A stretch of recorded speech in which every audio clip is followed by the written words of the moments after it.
బ్రాహ్మణిజాన్ని కనుక చూసుకున్నట్టయితే మరి బ్రాహ్మణ ఏదైతే కులానికి సంబంధించిన ఒకవైపు నిన్నటి రోజున చూసినాం ఏదైతే మరి ఇక్కడ రిటైర్డ్ ఉపాధ్యాయుడు ప్రభుత్వ ఉపాధ్యాయుడు మరి ఇక్కడ బీసీలందరూ కూడా చదువు రాని వాళ్ళు మూర్ఖులు అన్న సందంగా ఏ విధంగా అయితే మాట్లాడిండో ఒక్కసారి బీసీకి అధికారం ఇస్తే 100 ఏళ్ళు ఎందుకమైంది అన్నాడు.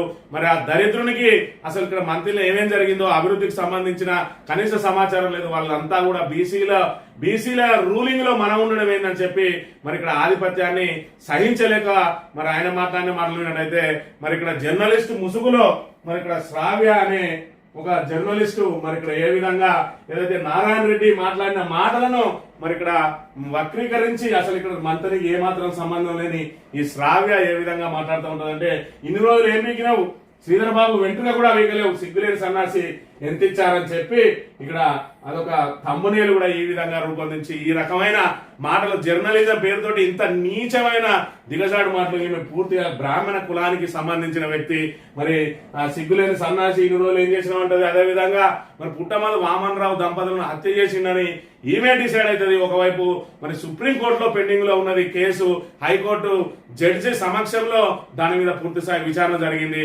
అవన్నీ పక్కకు పెట్టి శ్రీధర్ బాబును ప్రొజెక్ట్ చేసే కార్యక్రమంలో భాగంగా బ్రాహ్మణ కులానికి సంబంధించిన ఈమె పుట్టమల్లి గారిని వాడు వీడు అని చెప్పి నానా రకాలుగా సంబోధిస్తుంది.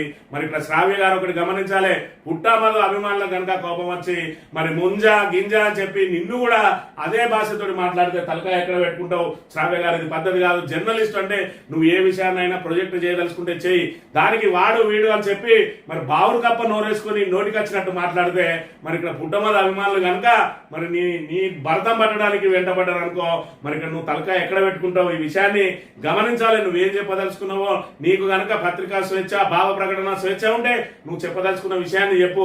కానీ ఇక్కడ పరువుకు భంగం కలిగించే విధంగా నానా దుర్భాషలు ఆడితే నీ మీద కూడా అదే రకంగా మరి పుట్టమల్లి అభిమానులు కూడా అదే విధంగా మాట్లాడే అవకాశం ఉంటది. ఇక్కడ చూసుకున్నట్టయితే మరి ఆమె ఏ విధంగా మాట్లాడుతుంది, ఏ విధంగా ఆమె మరి ఇక్కడ మరి తమ్మునేలు పెడుతుందో కూడా చూడొచ్చు.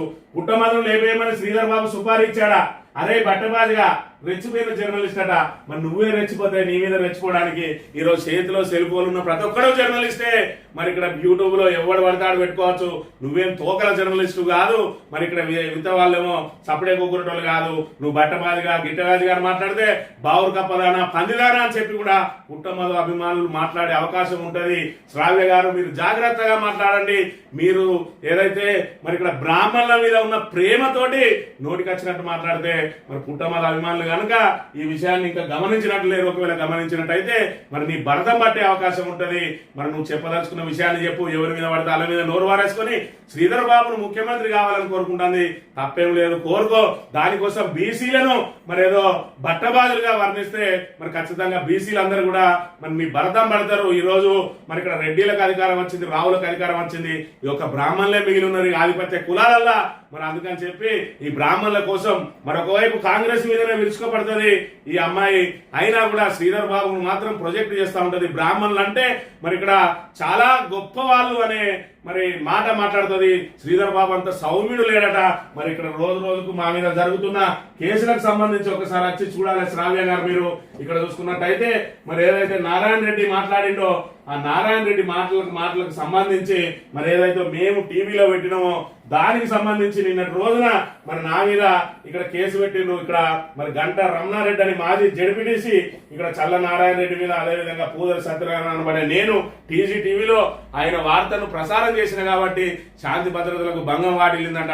మరి నీలాంటి దాన్ని ఇంకెన్ని కేసులు పెట్టాలి? ఇక్కడ చూసుకున్నట్టయితే ఇక్కడ ఏ విధంగా జరుగుతా ఉన్నది, ఇక్కడ చీకటి పాలన ఏ విధంగా జరుగుతా ఉన్నాయి, నియంత పాలన ఏ విధంగా జరుగుతున్నదో శ్రావ్య గారు ఒక్కసారి మంతనికి రండి, మీకు అసలు వాస్తవిక విషయాలు చెప్తుంది.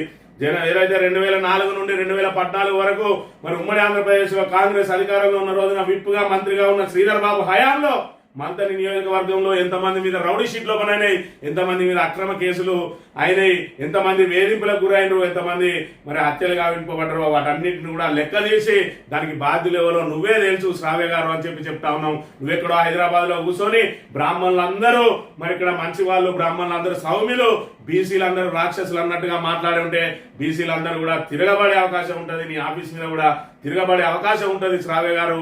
మరి ఇక్కడ గమనించాలి, ఇప్పటికి నా మీద 4 కేసులు అయినా, నిన్న నా మీద పెట్టిన కేసు ఇది ఏదైతే మరి ఇక్కడ 192/353/2 రెడ్ విత్ 35 అని చెప్పి బిఎన్ఎస్ యాక్ట్ ప్రకారం 17వ తేదీ రోజున, అంటే మొన్నటి రోజున నా మీద ఇక్కడ కేసు నమోదు చేయడం జరిగింది. నేను చేసిన పాపం ఏంటంటే, నారాయణ రెడ్డి ఏదైతే శ్రీధర్ బాబు నన్ను పావుగా వాడుకొని ఆ పుట్టమదును హత్య చేయడానికి పన్నాగం పన్నిండన్న విషయాన్ని నేను ప్రజల ముందు టీవీ ద్వారా ఉంచడమే నేరమైంది. దాంతో ఇక్కడ కేసు పెట్టిండ్రు. గతంలో చూసుకున్నట్టయితే SC/ST కేసు పెట్టిండ్రు. దానికంటే ముందు మరో 2 కేసులు పెట్టిండ్రు. ఇవన్నీ కూడా కేవలం టీవీ మీద ఉన్న కక్షతోటే మరి ఇక్కడ పెడతా ఉన్నారు. మీరు ఇక్కడ ఎన్ని రకాల కేసులు పెట్టినా కూడా మరి ఇక్కడ అవి కోర్టులలో నిలిచేటివి కాదు.